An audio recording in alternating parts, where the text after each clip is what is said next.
Welcome to our podcast, Resilient Heroes, where we are dedicated to showcasing the incredible journeys and contributions of women in the field of emergency management. I'm your host, Laura James.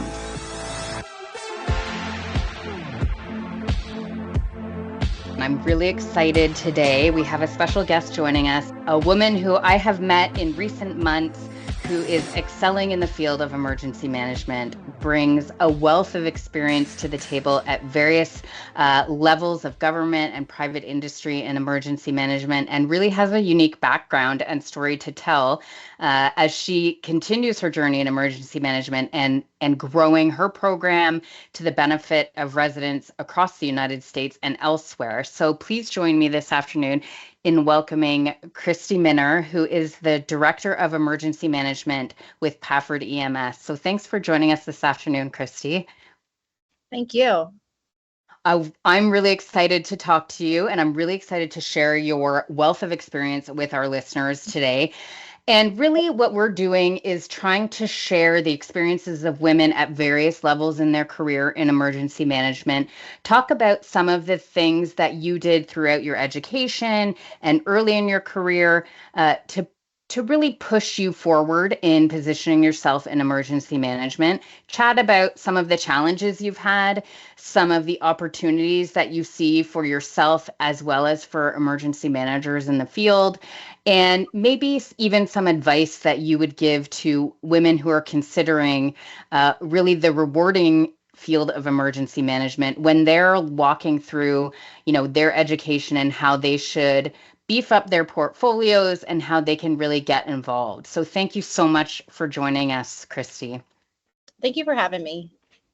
So really, I want to start out at the beginning of your story with respect to emergency management and what really inspired you to think about a career in this field. So actually, kind of to start off, I was a junior in accounting in college. And so I was kind of going through that and just really struggling with the fact that that's not really what I wanted to do with my life. I really started thinking about it, and I had went on a couple of trips with my church locally, and one of those trips was down in New Orleans, and it was kind of like doing cleanup for Katrina. And so doing that Hurricane Katrina cleanup and stuff like that, I was really asking a lot of questions why aren't these people coming back? Why did they move? Where was the failures? What kind of happened? And I'm a kid at that point, kind of, so I'm really kind of grasping what is this? And then crazy enough, the university that I went to here in Arkansas Tech University, had a emergency management program.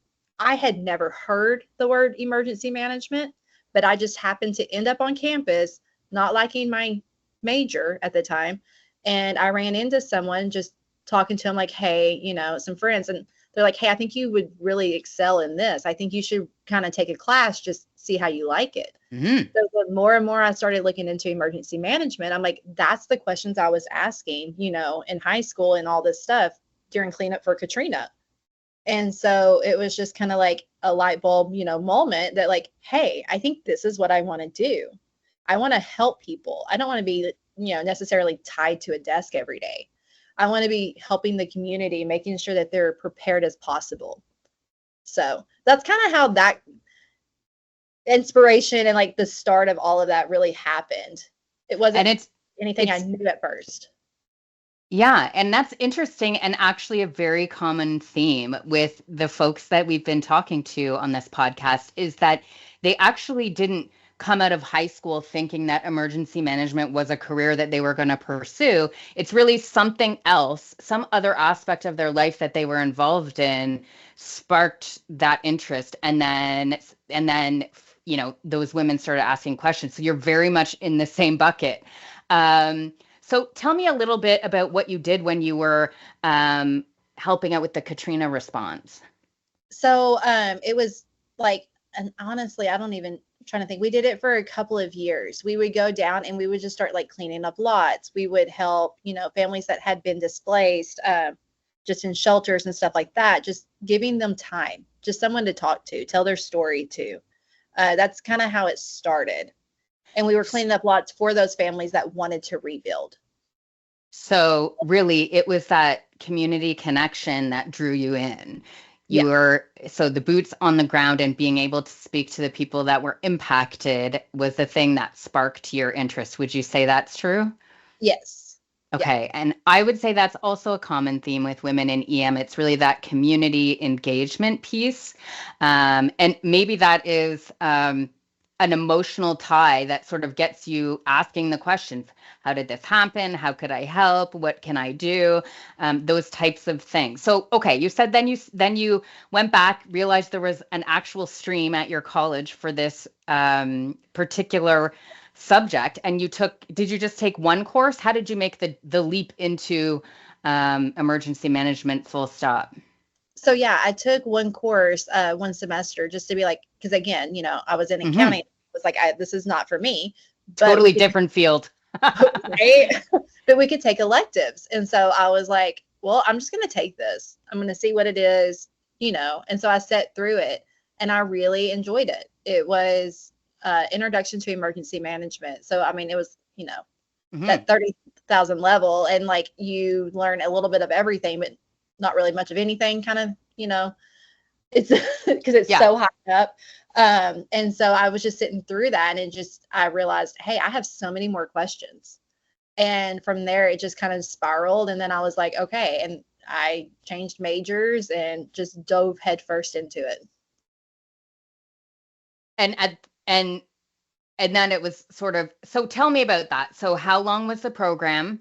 Did you have any challenges while you were a student? And then how did you make a transition from being a student into the workforce?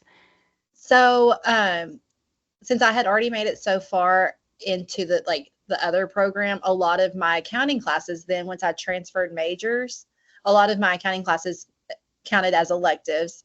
So it's normally a 4-year program. Okay.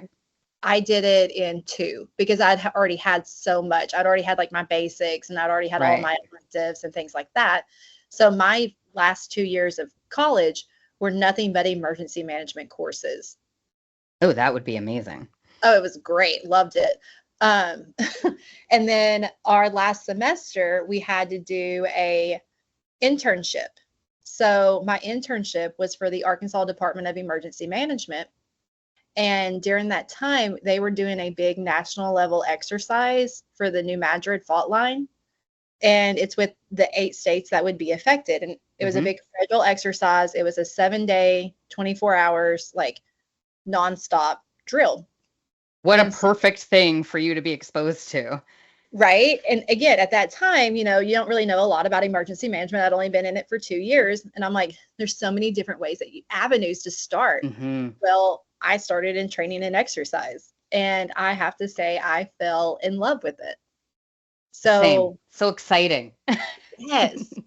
And so my internship was, I was helping create all the injects.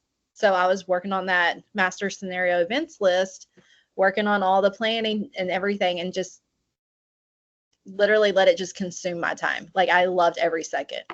So that's how I got introduced into the work field. And then from there, we actually ended up having a big disaster in Arkansas while I was doing my internship.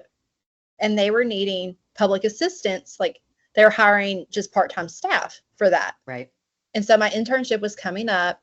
And again, like the work field's small. So you're trying to figure out like, okay, what's next? Well, we had that disaster and they're like, you have an accounting background. We could really use someone that's good at numbers for this public assistance temporary job. And I was like, okay. So right place, right time again for you. Right. And I was like, okay. So I applied for that. And so I worked with them until my hours were up. And about the time my hours were up, a job within the department opened up in exercise as like the ground level learning exercise. And I was like, okay. So it Again, just like perfect. It just kept playing for me. Like, the next step, I'd be like, okay, what's next? Like, I don't really know what to do next. And yeah, doors just kept opening from there. So that's how it got started. And so how long were you at the state? So I was with the Department of Emergency Management for, it was around 4 or 5 years. And then from there, I moved over to the Arkansas Department of Health. And I worked there for about 6 years before I moved to the private sector. And I've been with Pafford for around 2. And so let's talk a little bit about your time working for government. I also spent, a great deal of my career working in government, and there's certainly challenges on the EM side. And also, I will say, so many rewards during, response and recovery as an EM professional. Were there specific challenges that you felt as a woman that that were reoccurring for you in the field, or have you had a fairly easy journey? Can you identify anything that you found specifically challenging? I will say, coming fresh out of college, there was some struggles, just because of that. But I think that being a woman kind of elevated some of those challenges, because at the time, I mean, we've done a lot of strides forward for women in the field, but at the time, you're talking, I don't know, what is that, like 13 years ago or so? There still weren't that many women in the field. And so there were a lot of struggles with kind of almost being talked down to at times, or not feeling like I could actually speak up in some of the meetings, because it was, well, if I do speak up, then I might, I was told this a couple of times, that I appeared too harsh. That yes, maybe too forceful. I needed to tone it down a little bit. And I'm like, no, I'm just giving direction. Because in emergency management, I don't feel like you need to like fluff things up. It's straight to the point. Like, this is what I need you to do. This is what I need you to do. Not, hey, can you please do this whenever you find time, blah, blah. Like, no. No, we have a mission. I'm going to give you direction, and that's the direction to be followed. I absolutely agree. So I've had sort of a very similar experience, and I'm coming to you from Canada, but it's very much the same in terms of women are progressing through the field of emergency management. But I would say it really is this generation that is finding themselves in director roles for the first time. And, those higher up, more senior level positions. And the road to those positions has been difficult. Certainly, I have been told that I am can be overbearing, or I'm a type A personality. And, I can share one story with you that I think you might relate to. I was introduced, this is Laura. She's in charge, but she's terrifying. Which, you could be offended by that, but personally, I said, okay, well, I guess that's a compliment in this context. You've just said that I'm the one in charge and knows what she's doing, but I'm also terrifying. That could be the same could be said for a man. However, I don't think they would be introduced to a room that way. They would be introduced in a different way. So certainly, those challenges, I think we can all identify with. Now, were you able to manage that? Did you take it personally, I guess, or to heart, or were you able to sort of say, this is just a challenge that I'm going to face head on? So it's something that I don't necessarily take to heart. Like, at the time, I kind of like stepped back and started to reevaluate. And I'm like, but if I was a guy, I wouldn't be seen that way. I'd be seen as a strong leader. I said, so I can't let that affect me. But I will say I have learned who is the right crowd. Like, there are times that like I will play to the crowd. I know what I need to say to who. And so it's kind of like politics. Like, I have to let that sometimes take play. And I don't necessarily like it all the time, but I know that that's what needs to be done. I agree. And I think we're still forging the way. So taking a back seat, being able to sort of read the room, I guess, take a back seat when it's appropriate, but lean forward when we feel very passionate about something is something that we're doing across the sector right now. And I think we're really forging the way for the next generation in terms of providing some leadership. And I would say that can cause pain points. Like, I've certainly had very painful conversations. And I would say that we bring a different viewpoint to an EOC or a response that wasn't traditionally there. So I don't know if you feel the same way. So do you think that gender diversity brings new things into the emergency management field? Yeah, I do actually. I mean, we all think differently. So Hmm. it brings so many different viewpoints, and sometimes we do have a little bit more compassion for others. Sometimes we don't, but sometimes we do. And I think Yeah. that we can bring in the different points of view of like, hey, maybe if you thought about it this way, because we all think differently. So I I think that has really played a big role. And then in my past experience, I had my first actual like boss was a woman. She was a deputy director at that time, and That's so fantastic. it was really nice to have her. Like whenever I would have like this like thing, like okay, wait a second, and she'd be like, no, you're fine. Like it was kind of like that, like comforting, like you keep doing what you're doing. They'll adapt to you. Yes. So you had a strong mentor there. Yes. Yeah. I actually have had a few, and it's been very, very great. Like they all were with me on the state side. And then I've had one that I've still kept in touch with now that I'm on the private sector.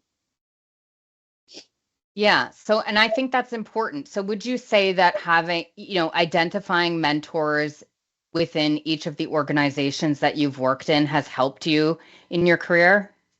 Oh, definitely. And with those different mentors, I mean, you don't have to, you can certainly mention them if you want to, but you don't have to. We can protect people's privacy if you wish, but I know some people really like to say, oh, he was so fantastic and mention them by name. But what I will ask is, are some of those gender-based challenges that you've had, have they been things that you've taken specifically to your mentors? So some of them I have, and some of my mentors were even men, and Yes. so like I would take it to them and be like, hey, like what do you think about this? Like this is what has happened, and like the struggles that I have, and like I would take their perspective and like take it to heart because like they're helping me through this field, and like I said, I still honestly now that I think about it, I still talk to all of them. Hmm. We keep in touch. We still know what's going on in each other's lives and stuff like that. And another great thing about it is they were all at different stages in their career. So when they like started mentoring me and like working with me and things like that, it was one of them was like a deputy director, the other one was like over a section, the other one worked for maybe a county level, like it was all different aspects of emergency management as well. So I could Hmm. ask those conflicts that I was having or different issues that I ran into, I could ask the different levels. So it wasn't like I was just getting one point of view. That's fantastic. So you sort of have a team of mentors to assist you. Yes, and it's been great. And you're lucky. So I guess that's a piece of advice that we could glean for our listeners. Wherever they could identify a mentor or support um, stream, that would be, helpful. And I, just like you, in all of the various places I've worked across the province, I've tried to maintain some of those good contacts because the field of emergency management, as we know, is ever changing. It's not static. It is so dynamic that sometimes something happens. Maybe you're managing something like the bird flu and you've got an inundation of carcasses in your municipalities. And you're like, this has never happened here before, but maybe I can reach out to my network and find someone who's done something like this. And what should we do?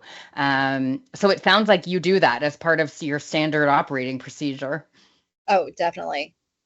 Like the relationships that I've built in this field and the ones that I continue to have been just amazing.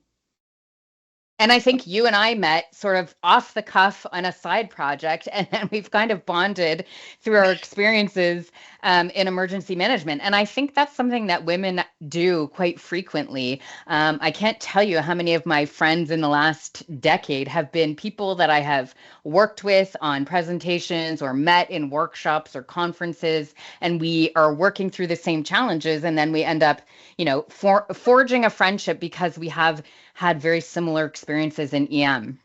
Hmm. Definitely. So, thinking about your opportunities that you had through college and through your career so far, if you could identify, things that you did or wish you had done, um, were there, so you mentioned that you were part of a church organization and that really sparked, that was the thing, like that was the spark for you.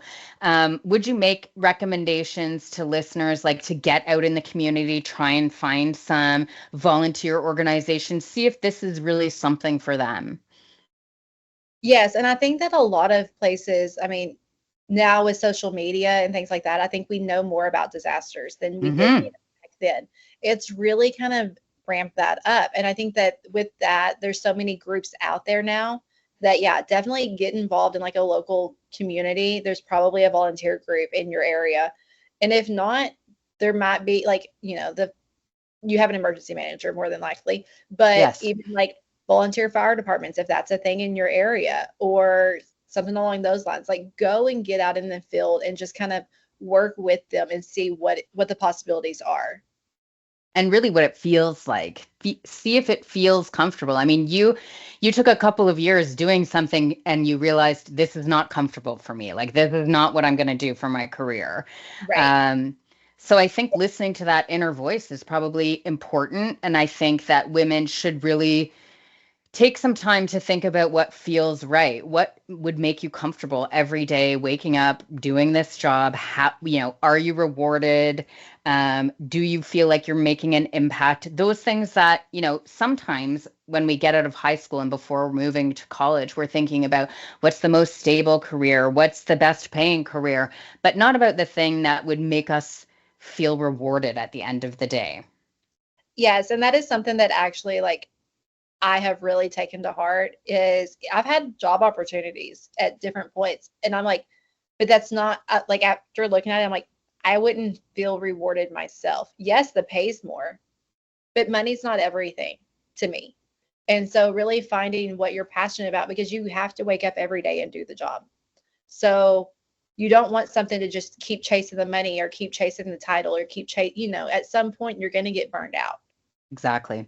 And so finding that balance is what's really beneficial and just literally going around to different groups. Like, are you the type of emergency manager that wants to be more of like boots on the ground? If so, then go look at, those type of jobs, Red Hmm. Cross, things like that. Whereas I really like to take almost the back seat and be in the EOC. I would rather be getting you resources and supplies that you need as boots on the ground. So that's a fantastic segue into what you're doing now. So why don't you tell us a little bit about what you are doing for Pafford EMS? So, Pafford has really taken a stance on wanting to go out and help different communities. I was introduced to Pafford back in 2017 after all of those hurricanes. They do a lot of Hmm. hurricane deployments. They've been on FEMA deployments, and this was specifically the one I was introduced was the EMAC deployment. So the Emergency Management Assistance Compact. And the U.S. Virgin Islands got hit with, multiple hurricanes back to back. And there was a lot of destruction.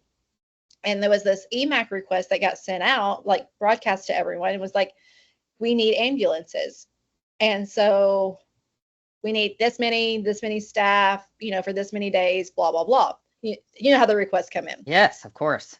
And so it was sent to us in Arkansas, and we're like, I don't know how this is going to work, but let's just see if anybody wants to take it. I was working for the health department at the time, and I was like, we'll just ask. So we asked, and Pafford was like, oh yeah, we want to go. And I'm like, all right, how are we going to get ambulances to an island? Exactly. This And is a so, logistical nightmare. oh, it was. And we laugh about it now, but at the time, no one had ever done that before. And so trying to figure out how are we going to get these down there? And then like, what are the politics like once you get down there? Like Yep. we learned so much as actually at EMAC learned so much from that deployment. Um, and it was such a learning experience, but that was one of their first major deployments as themselves, not like under the umbrella of somebody else. Right. And you were there for that. I was working for the health department for Right. yeah. So that's how you met them. That's how I met them. And from there, like we kind of kept in touch. They would do, you know, their federal deployments, things like that. And then in 21 during COVID, we got an EMAC request again, and it was for ambulance support in Missouri. And I'm like, everyone's hurting for staff. There's no way nobody's going to take this, but I'll ask anyways. And Pafford goes, oh yeah, we'll do it. Okay. So, and I'm just sitting at my desk at the health department, like, I don't know how we're going to do this, but whatever they think. So they really started, they went and like we worked with them a lot. And after that deployment, and they came back, I was talking to them the next year and I was like, I really think if this is something you guys want to do, like these deployments, you really need to have someone in place that understands how the state works, that understands how federal works, because you're a first responder and first responders have that want to go, right? Like you say, hey, we have this disaster. And they're like, okay, I'm on my way. And it's like, no. Yeah. I need you to. Contracts, and there's all kinds of logistics involved and signatures required. Right. So, like, you need someone that understands that. And you also need someone that understands the reimbursement side so that you get paid. Exactly. You don't want to become a volunteer organization inadvertently. Right. And so like I was kind of talking to him about it. And then the next thing I know, I had a job offer. And I was like, oh, okay. So that's kind of how that started. It was, I saw the need and just kind of approached them about their need. And then we had a discussion about what that would look like. And so now we have started doing more deployments. We actually have a couple of contracts that we are required to do, and we are building up our special operations division. So like we're no longer just doing surge ambulances. We have mobile medical units that we can stand up. It's almost like a field hospital. We have that. We have a few of those Western shelters that we can stand up to do that. For one Western shelter that we have, it's, I think, an 8-bed is our max for one tent. So one unit, but we have multiple units that we can stand up in one location. We come completely self-sufficient. So like we've really strived to build up this team. And then we also have started training some of our staff on how to work in an EOC. So in the different positions of an EOC. So that way we can help with the IC part, like with the staffing of incident command. And like, we're really working to make sure that we're not just surge ambulances. We're really trying to strive for that all around approach. That way, when we go to assist, everyone does understand their role, you know? So let me be clear here, because you're not really bragging enough. You have created an EM program, is what you have done. Yes. And you have, and I mean, from the ground up, really, because you identified a need, having been an external partner, and now you're really building a full program from the ground up in terms of, you know, training to understand ICS and the EOC, and then having, you know, backups to yourself. And I heard a rumor that you're also, you know, contemplating a full training and exercise portfolio as well. So I just want to, you know, you're not selling yourself because really you're a one woman show in terms of building a whole EM program for Pafford, and that is fantastic. Yes, and also for the people that don't completely understand what Pafford Medical Services is, so it's an ambulance service day to day, but we have service areas in Oklahoma, Arkansas, Missouri, and Louisiana. So, and the U.S. Virgin Islands. So it's not like it's just, you know, one little local ambulance company. Like we're really striving to get out there, do more, and to help the community. We responded to, in the past couple of years, so we responded to Hurricane Ian in Florida, and we took 25 ambulances with us, and we ended up standing up one mobile medical unit. Well, then Rolling Fork had their tornado. We responded to the Rolling Fork tornado as well. And then we also responded to last year to Florida to Hurricane Idalia. We took 115 ambulances with staff, support staff for the base. Again, we're self-sufficient, so we had people cooking, we had housing for all of our people. We come fully sufficient. And then we ended up standing up last year 3 mobile medical units across the path of Hurricane Idalia last year. So those are little things that we can do to help the community. Those mobile medical units were put in the rural parts that didn't have a hospital. So it's kind of like a place for us to make sure that, like, if you're out there cleaning up and you step on a nail, you can come get a tetanus shot. Or if we do respond to a medical call and we need to kind of stabilize someone before transporting them to a hospital, since it is a rural part, we can stabilize there and then transfer later. Oh, and then another thing that we also recently got is we were awarded the DMAT proposal that was pushed out. And with that, we will be working with ASPR and CDC on DMAT deployments in the future. Congratulations. That's another feather in your cap. Oh, it was.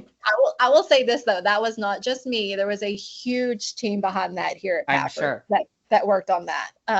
But yeah, it was just another thing that, like, we've been doing and just trying to strive forward and work more and more disaster deployments, because we do have, since we are across so many states, we have the resources and the ability to respond.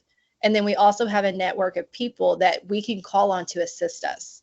So we have subcontractors in our network that we can call on and say, hey, we've had this request. Do you have 1 or 2 or 10 trucks that you can help us with?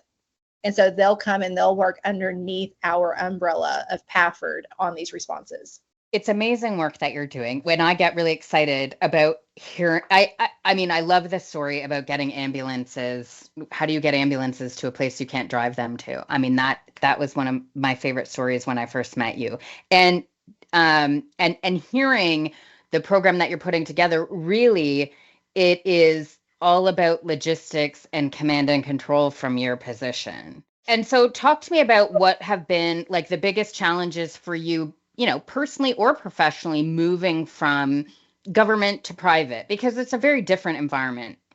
So it is a very different environment. I will say there's not necessarily as much of that paperwork when you want to get things done. Like, if you want to look at doing new software, if you want to look at hiring more people or whatever, like, as your team builds, it seems a lot easier to get things done, which, again, I understand, some of the frustrations that I might have had from working on the state side. Like, why don't these people understand that you can't just go? Like, now I get it working from the other side.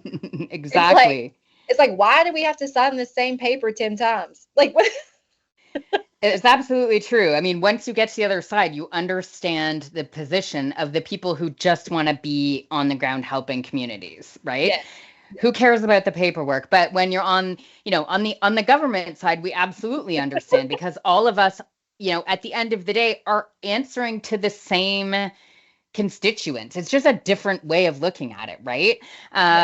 And that challenge is super interesting from your perspective, because it really is, inside the yellow tape versus in the EOC, and the difference between the viewpoint from government and viewpoint from private industry in an EOC is so different as well, right? Like, once you have the word go where you are now, your job is to coordinate the response and your people and get right into the community, and then communicate with your government partners and certainly work with them. But it's a totally different role and a different bucket to see the world from.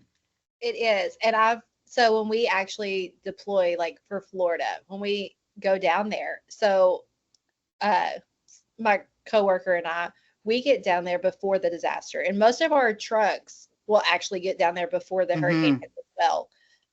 That way we can respond even faster.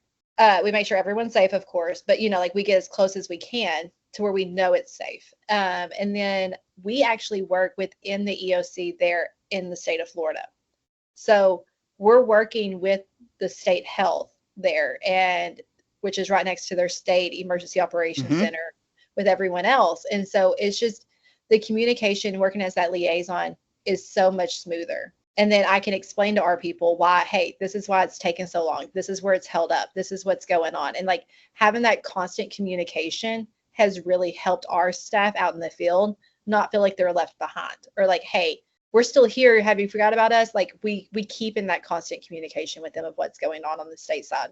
So that is an interesting point. So let's talk about it. I want to get your viewpoint on, I always say that I can write an after action for a particular incident before it happens.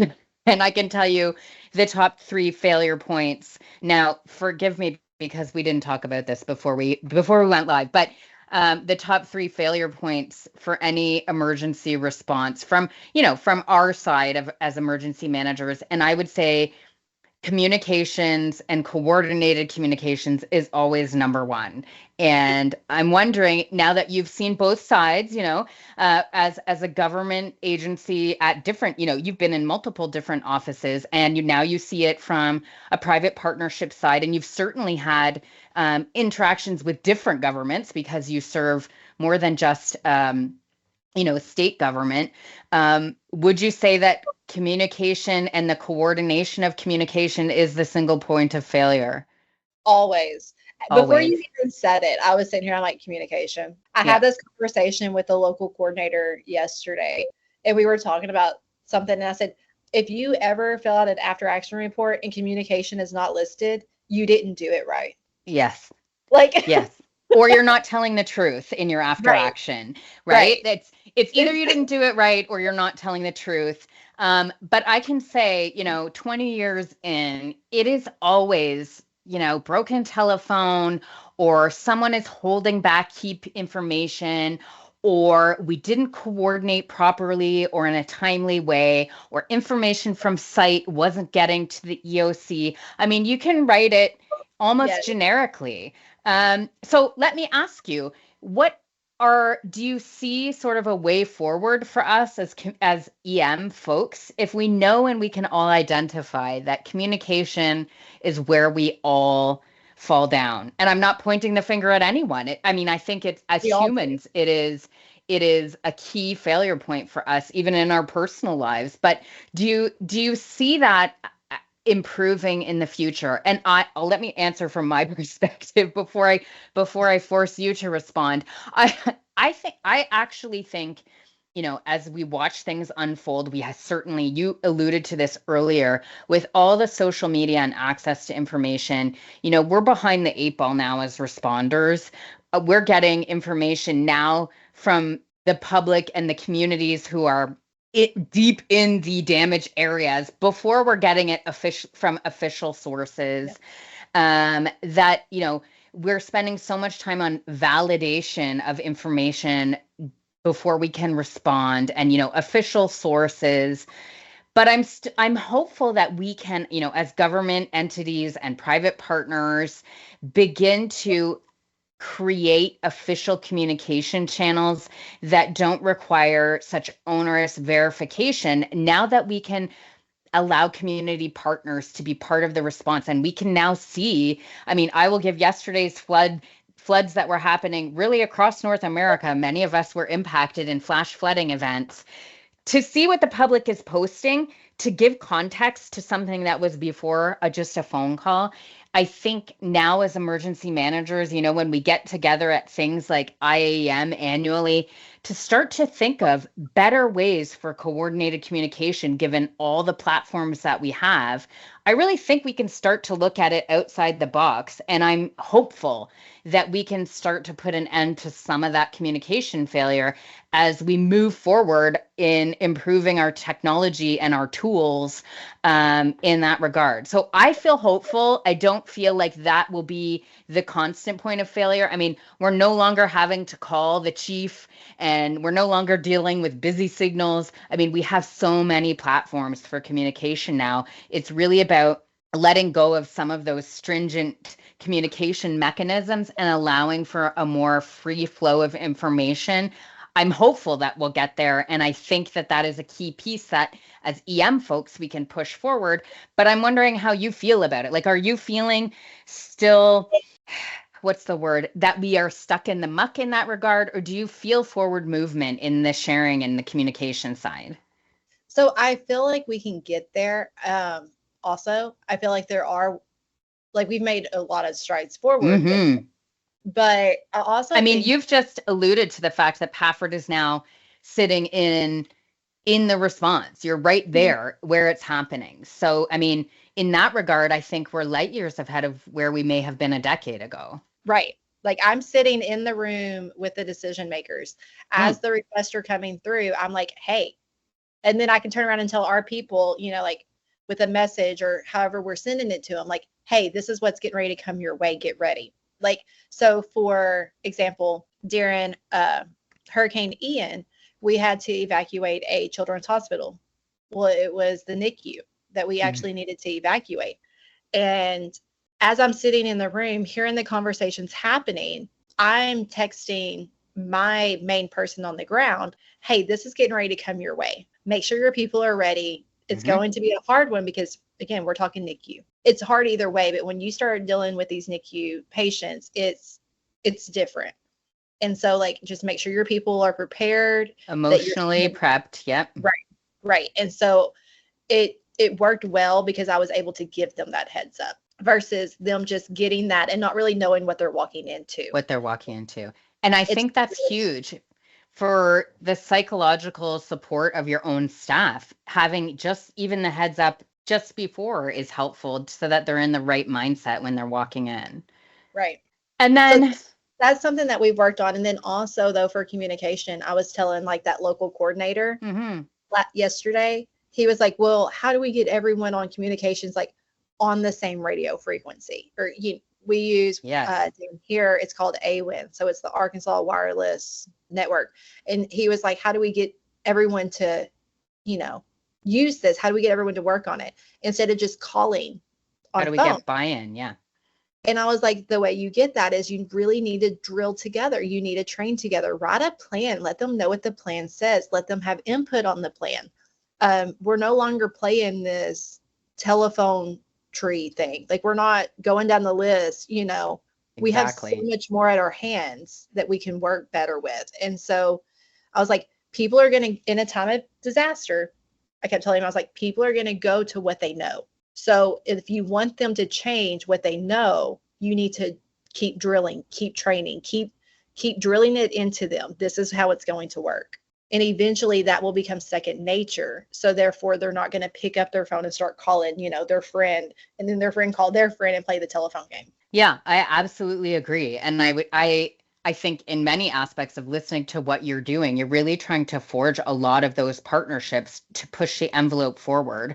And I think the more we can do that as public, private, NGOs, training and exercising together. I mean, back to your initial position, which, you were there for this big exercise, which opened your eyes, and really that still rings true for you today. If we can train and exercise to make ourselves all comfortable in coordinating communication in multiple platforms in new and efficient ways that we're not used to, so that we do become used to it, especially I would say in an EOC, because we're not as used to those radio comms and those sort of field techniques in an EOC. Being able to tap into all of that together, I think, is the way forward. And I know that you are doing that in so many facets of your career right now. So I want to ask you just a couple of questions because we've gone way over our 30 minutes together.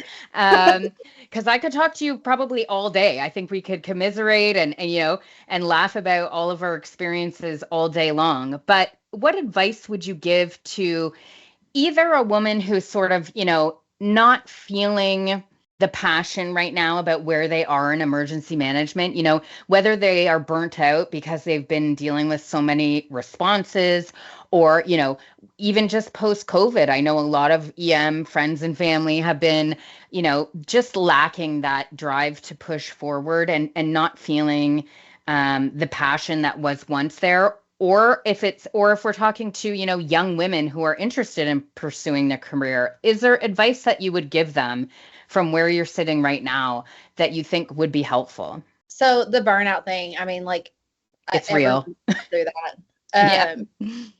But I think like whenever I start to feel that way, I really try to like lean into why did I do this? What was the point of me going into emergency management? What was the point of me choosing the job that I did? Because again, I've had opportunities to make more money. I've had opportunities, to move, to do this, to do that. But yet I'm in the position that I'm in because whenever a job would come open, I would really think about it. Is this something that I want to do long term?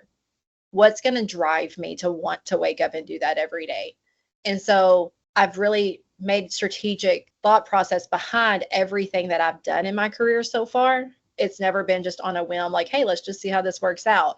Because I think when you kind of do that, or you're chasing that dollar sign or that position title, that you're going to feel that burnout faster because your passion's not there. And I think as an emergency manager, you really need to make sure that you have that passion behind everything that you're doing. Otherwise, you're going to lose sight of what you're doing and why you're doing it. And so these people that are coming up into emergency management, I would say, especially women, like don't let that background noise distract you. You're a woman, like this is a man-dominated field. Mm-hmm. You're young, you don't know what you're doing. Like all of those things that most of us have heard. I heard at one point I only got a position because I was a woman. Yep. He was going to be an employee of mine. And he said that to me. And I looked him in the face and I said, oh, it's not because I have a degree or I have a master's or I'm a master exercise practitioner or I'm this or I'm that. And he just kind of looked at me. I said, just because I'm young doesn't mean I don't know what I'm doing. And so I think just not letting people, like not letting that like define who you are. Again, stick to your ground, find those people around you that are going to help build you up that you can go to when you are having struggles. Find those mentors, those friends, whoever they are, and be like, hey, this is what I'm struggling with right now. And let them be there for you also, that's really going to make a difference. I think that is such great advice. And I think it almost applies regardless of the field. I mean, really what you're saying is block out all of that noise, make space for yourself, figure out what your passions are, and then if that is the thing that drives you for your career, then make those decisions and keep a tight network. Right.